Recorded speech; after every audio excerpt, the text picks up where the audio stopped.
This is the Mythological meditation for menstruation. Come to a comfortable place in your seat, feeling the place where your body meets the surface beneath you. Allow your eyes to rest and notice the sensation of what your eyelids feel like upon the surface of your eyes. Notice the weight of your body and allow yourself to sink a little deeper. Begin to cultivate a sense of rootedness, of surrendering to the force of gravity upon your body. Take some deep breaths here. With each exhale, allowing your body to let go and release any tension it is holding.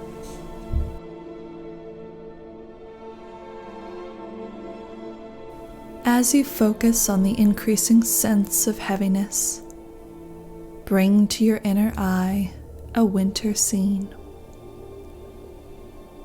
Below you, you see feet trudging through heavy, deep snow. They are your feet. You feel the weight of a heavy pack pulling down on your shoulders. The wind around you howls and whistles, and the falling snow around you makes it difficult to see where you are and where you are going. It is dark all around you. The moon has waned from a sliver of a crescent to completely dark. In the distance, you see a faint glow. You start to direct your path toward it, and as you draw closer, you see the glow emanating from a small cottage. You realize you must try to seek shelter from the bitter winds, and as you reach the front door, you raise your fist, numb with cold, to knock upon it. The moment your hand touches the door, it slowly opens with ease. A face meets yours in the doorway. It is an old woman. Her face glows with a soft warmth, and she smiles at you. Her smile is so familiar, and as you look more deeply into her eyes, you see yourself reflected within them. She is you. Without words, she beckons you inside, helping you take off your heavy pack and cold, wet clothes. She takes your hand in hers. They are soft and warm, and she walks you to the center of the room, where a fire glows in the hearth. As you feel your limbs start to thaw, the old woman, this crone version of yourself, begins to speak. "My child," she says, "you are wise to have come here now. Let me tell you the story of the Great Inanna's descent to the Underworld. Inanna, queen of heaven and earth, has heard of the passing of her sister's husband. Her sister, Ereshkigal, was queen and ruler of the Underworld.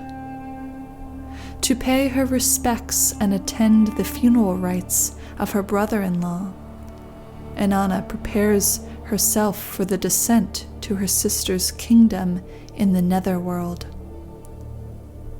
However, she was not on friendly terms with her sister, and so she must take extra precaution. Inanna calls her servant Ninshubur to her side.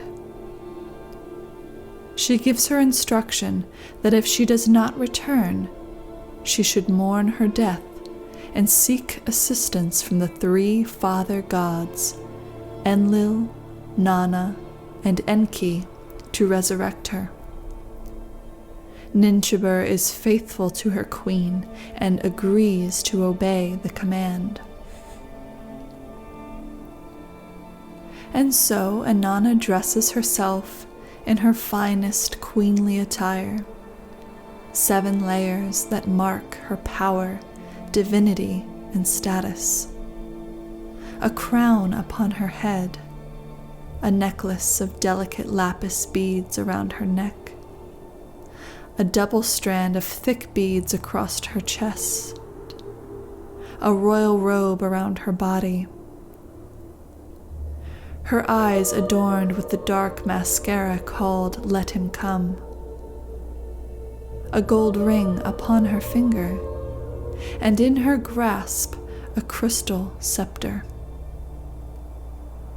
And so she makes her descent from heaven and arrives at the gate to the underworld and knocks. The gatekeeper Neti comes to meet her, surprised to see her. "Why have you come?" he asks. "I have come to witness the funeral rites of my older sister, Ereshkigal's husband, who has died. Open this gate that I may enter." Neti instructs Inanna to wait while he delivers the message. When he finds Ereshkigal, he tells the queen of her sister's arrival at the gates and describes in detail all the 7 layers that she is adorned with. Ereshkigal slaps her thigh and bites her lip, thinking of what to do. Then she instructs Neti to bolt and seal all 7 gates that lead into the underworld, commanding that each gate shall only open with each layer of Inanna's attire removed. And so Neti returns to the gate where Inanna waits and leads her through the first door. And as she steps through, her crown falls from her head into the abyss surrounding her. "What is this?" she cries out. "Quiet," Neti shouts. "The ways of the underworld are perfect and shall not be questioned." Inanna scowls, but makes her way through the first gate. At the second gate, Inanna again objects when her beautiful lapis necklace is ripped from her neck. But Neti repeats, "The ways of the underworld are perfect and shall not be questioned." And so, at each of the 7 gates, Inanna may pass, becoming more naked and bare with each crossing, until finally she reaches the throne of the underworld, where her sister Ereshkigal sits, powerful and magnificent upon the throne.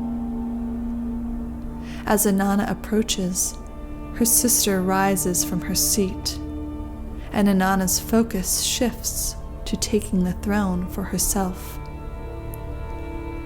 Under the watchful eyes of the Anuna, the judges of the underworld, they pass their judgment. In the eyes of Ereshkigal is the look of death. She strikes her sister and kills her, turning her body to a corpse. For 3 days and 3 nights, Inanna's corpse hangs from a hook in the underworld. And back in the upper world, Inanna's servant Ninshubur begins to worry. She goes into mourning, crying out her despair in the streets and seeking help and support from any who loved Inanna. She goes to the 3 father gods, as her queen had instructed her. The first 2, Enlil and Nanna, refuse to meddle in the ways of the underworld and offer no help. When she goes to Enki, the 3rd father god, he cries out in sadness. He then scrapes 2 bits of dirt from under his fingernails, and they become 2 spirit beings, which have the ability to travel freely between the worlds. He endows one with the life-giving power of the earth, and the other with the life-giving power of the water, and instructs them to find Inanna. When they reach her corpse, they find Ereshkigal lying on the floor, moaning and crying out in pain like a woman in childbirth.